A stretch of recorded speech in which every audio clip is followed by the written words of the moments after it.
Ruth, Naomi and Boaz.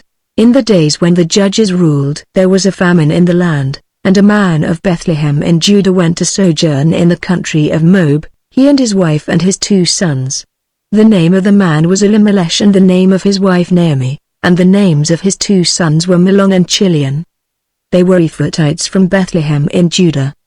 They went into the country of Moab and remained there. But Elimelech, the husband of Naomi, died, and she was left with her 2 sons. These took Moabite wives, the name of the one was Orpah and the name of the other Ruth. They lived there about 10 years, and both Mahlon and Chilion died, so that the woman was left without her 2 sons and her husband. Then she arose with her daughters-in-law to return from the country of Moab, for she had heard in the fields of Moab that the Lord had visited his people and given them food. So she set out from the place where she was with her 2 daughters-in-law, and they went on the way to return to the land of Judah. But Naomi said to her 2 daughters-in-law, "Go, return each of you to her mother's house. May the Lord deal kindly with you, as you have dealt with the dead and with me. The Lord grant that you may find rest, each of you in the house of her husband."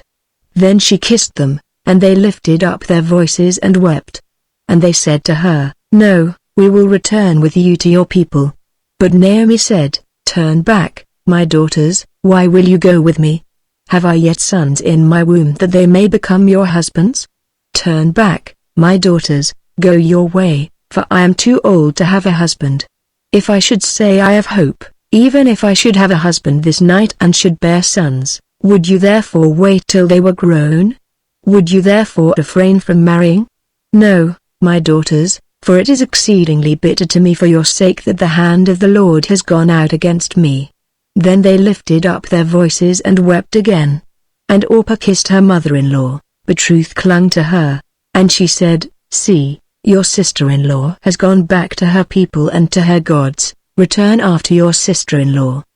But Ruth said, "Do not urge me to leave you or to return from following you. For where you go I will go, and where you lodge I will lodge. Your people shall be my people, and your God my God. Where you die I will die, and there will I be buried. May the Lord do so to me and more also if anything but death parts me from you." And when Naomi saw that she was determined to go with her, she said no more. So the 2 of them went on until they came to Bethlehem. And when they came to Bethlehem, the whole town was stirred because of them. And the women said, "Is this Naomi?" She said to them, "Do not call me Naomi, call me Mara, for the Almighty has dealt very bitterly with me. I went away full, and the Lord has brought me back empty. Why call me Naomi, when the Lord has testified against me and the Almighty has brought calamity upon me?" So Naomi returned, and Ruth the Moabite her daughter-in-law with her, who returned from the country of Moab. And they came to Bethlehem at the beginning of barley harvest. Now Naomi had a relative of her husband's, a worthy man of the clan of Elimelech, whose name was Boaz. And Ruth the Moabite said to Naomi, "Let me go to the field and glean among the ears of grain after him in whose sight I shall find favor." And she said to her, "Go, my daughter." So she set out and went and gleaned in the field after the reapers, and she happened to come to the part of the field belonging to Boaz, who was of the clan of Elimelech. And behold, Boaz came from Bethlehem. And he said to the reapers, "The Lord be with you." And they answered, "The Lord bless you." Then Boaz said to his young man who was in charge of the reapers, "Whose young woman is this?" And the servant who was in charge of the reapers answered, "She is the young Moabite woman, who came back with Naomi from the country of Moab." She said, "Please let me glean and gather among the sheaves after the reapers." So she came, and she has continued from early morning until now, except for a short rest. Then Boaz said to Ruth, "Now, listen, my daughter, do not go to glean in another field or leave this one, but keep close to my young women. Let your eyes be on the field that they are reaping, and go after them. Have I not charged the young men not to touch you? And when you are thirsty, go to the vessels and drink what the young men have drawn." Then she fell on her face, bowing to the ground, and said to him, "Why have I found favor in your eyes, that you should take notice of me, since I am a foreigner?" But Boaz answered her, "All that you have done for your mother-in-law since the death of your husband has been fully told to me, and how you left your father and mother and your native land and came to a people that you did not know before. The Lord repay you for what you have done, and a full reward be given you by the Lord, the God of Israel, under whose wings you have come to take refuge."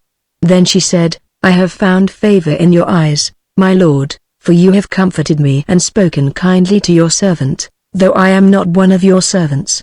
And at mealtime Boaz said to her, "Come here and eat some bread and dip your morsel in the wine." So she sat beside the reapers, and he passed to her roasted grain. And she ate until she was satisfied, and she had some left over.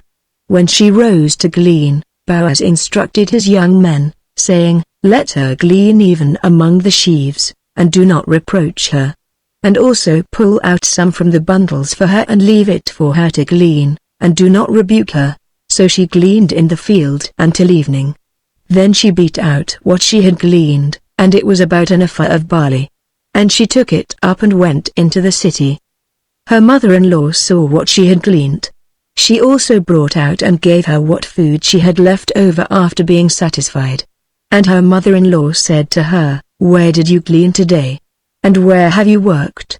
Blessed be the man who took notice of you." So she told her mother-in-law with whom she had worked and said, "The man's name with whom I worked today is Boaz." And Naomi said to her daughter-in-law, "May he be blessed by the Lord, whose kindness has not forsaken the living or the dead." Naomi also said to her, "The man is a close relative of ours, one of our redeemers."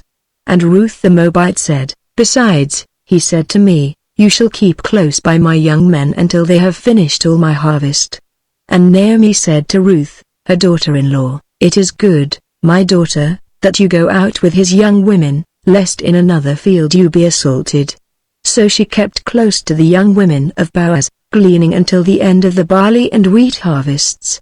And she lived with her mother-in-law. Then Naomi her mother-in-law said to her, "My daughter, should I not seek rest for you, that it may be well with you? Is not Boaz our relative, with whose young women you were? See, he is winnowing barley tonight at the threshing floor. Wash therefore and anoint yourself, and put on your cloak and go down to the threshing floor, but do not make yourself known to the man until he has finished eating and drinking. But when he lies down, observe the place where he lies. Then go and uncover his feet and lie down, and he will tell you what to do." And she replied, "All that you say I will do." So she went down to the threshing floor and did just as her mother-in-law had commanded her. And when Boaz had eaten and drunk, and his heart was merry, he went to lie down at the end of the heap of grain. Then she came softly and uncovered his feet and lay down. At midnight the man was startled and turned over, and behold, a woman lay at his feet. He said, "Who are you?" And she answered, "I am Ruth, your servant. Spread your wings over your servant, for you are a redeemer." And he said, "May you be blessed by the Lord, my daughter. You have made this last kindness greater than the first in that you have not gone after young men, whether poor or rich. And now, my daughter, do not fear. I will do for you all that you ask, for all my fellow townsmen know that you are a worthy woman. And now it is true that I am a redeemer. Yet there is a redeemer nearer than I. Remain tonight, and in the morning, if he will redeem you, good, let him do it. But if he is not willing to redeem you, then, as the Lord lives, I will redeem you. Lie down until the morning." So she lay at his feet until the morning, but arose before one could recognize another. And he said, "Let it not be known that the woman came to the threshing floor." And he said, "Bring the garment you are wearing and hold it out." So she held it, and he measured out 6 measures of barley and put it on her. Then she went into the city. And when she came to her mother-in-law, she said, "How did you fare, my daughter?"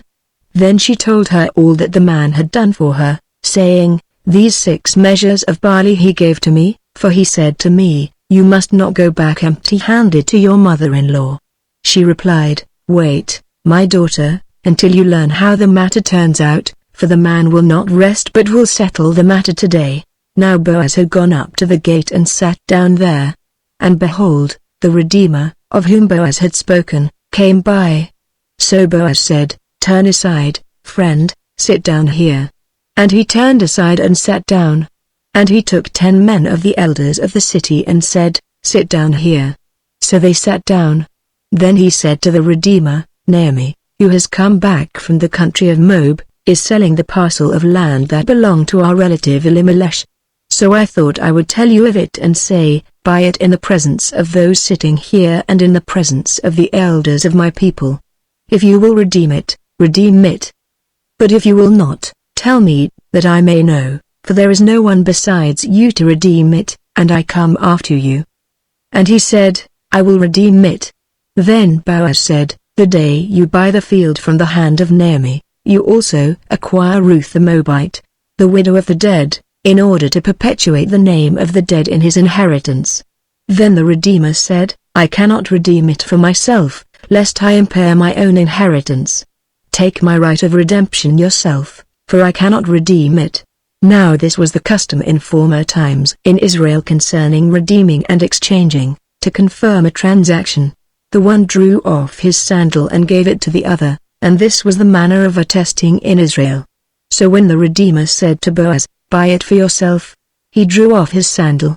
Then Boaz said to the elders and all the people, "You are witnesses this day that I have bought from the hand of Naomi all that belonged to Elimelech and all that belonged to Chilion and to Mahlon.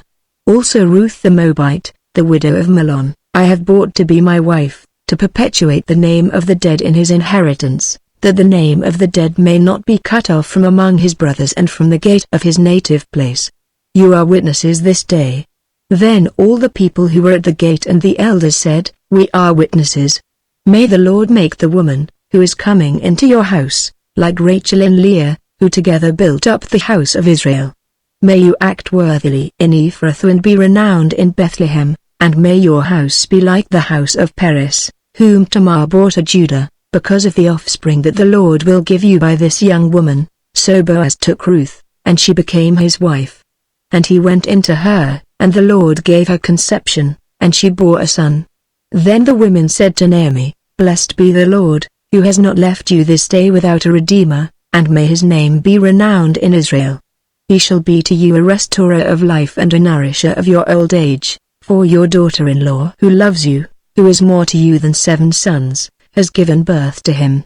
Then Naomi took the child and laid him on her lap and became his nurse. And the women of the neighborhood gave him a name, saying, "A son has been born to Naomi." They named him Obed. He was the father of Jesse, the father of David. Now these are the generations of Perez. Perez fathered Hezron, Hezron fathered Ram, Ram fathered Amminadab, Amminadab fathered Nahshon, Nahshon fathered Salmon, Salmon fathered Boaz, Boaz fathered Obed, Obed fathered Jesse, and Jesse fathered David.